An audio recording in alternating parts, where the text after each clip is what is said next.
নবী সাল্লাল্লাহু আলাইহি ওয়াসাল্লামের জন্মের আগেই তার বাবা চলে যান,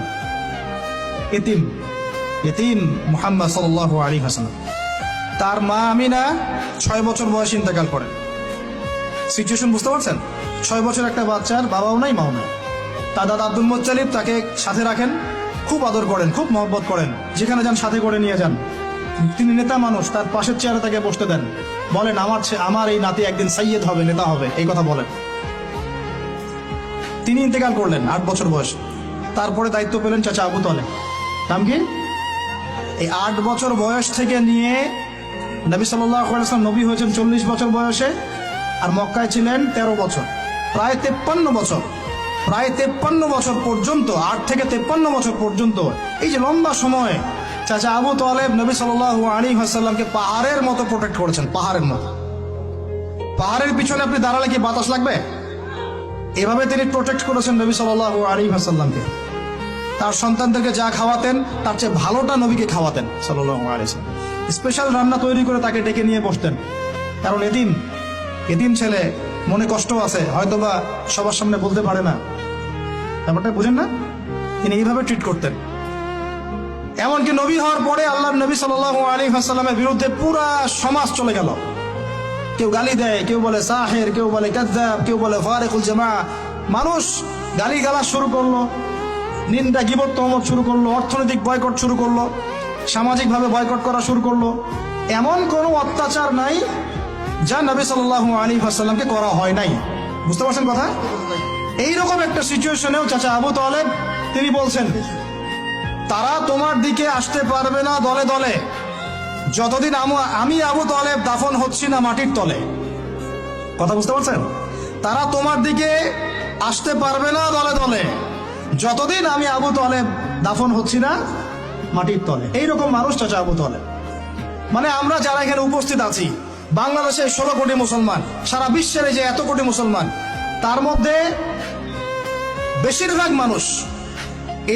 মানুষকে যদি আপনি এক পাল্লায় রাখেন, চাচা আবু তালেবের অবদানটাকে আরেক পাল্লায় রাখেন, ওই পাল্লা ভারী হবে ইনশাআল্লাহ।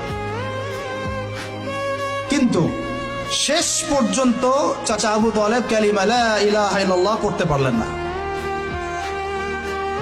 কথা কি বুঝতে পারতেছেন ভাই?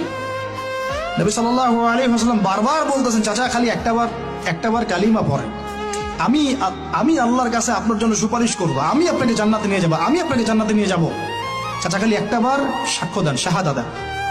হলো না। হাদিসের মধ্যে আসছে চাচা আবু তালেবকে জাহান্নামের সবচেয়ে উঁচু স্থানে রাখা হবে, যেখানে তার পায়ের গোড়ালি বা টাকনু পর্যন্ত আগুনে পুড়বে, এতেই তার মগজ টকবক করে ফুটতে থাকবে। নাউযুবিল্লাহ। নবী সাল্লাল্লাহু আলাইহি ওয়াসাল্লাম বলেন, আমি যদি না থাকতাম তাহলে আমার চাচাকে আরো নিচে রাখা হতো। এত কিছু করার পরেও ইসলাম কবুল না করার কারণে এই অবস্থা হলো।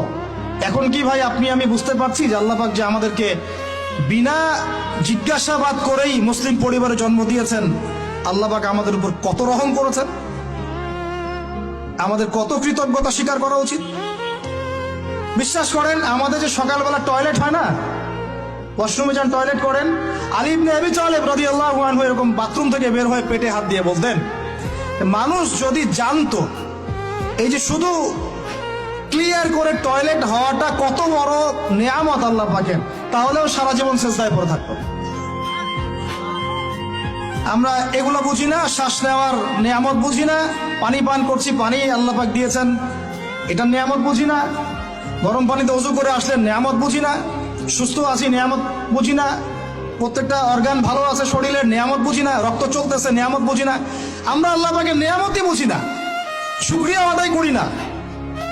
আর ওই যে কালিমা লা ইলাহা ইল্লাল্লাহ আল্লাহ পাক পড়ার তৌফিক দিয়ে মুসলিম বানিয়েছেন, এটা তো মোটেই বুঝি না। কত বড় নেয়ামত আল্লাহ দিয়েছেন আর কত ইহসান আল্লাহ করেছেন। এইটা জাস্ট আজকের লেকচার শুনে বুঝে বাসায় চলে যান, তাহলে ইনশাআল্লাহ আপনার একটা কৃতজ্ঞতাপূর্ণ হৃদয়ের সৃষ্টি হবে, এবং এই হৃদয়টা সৃষ্টি হলে পরে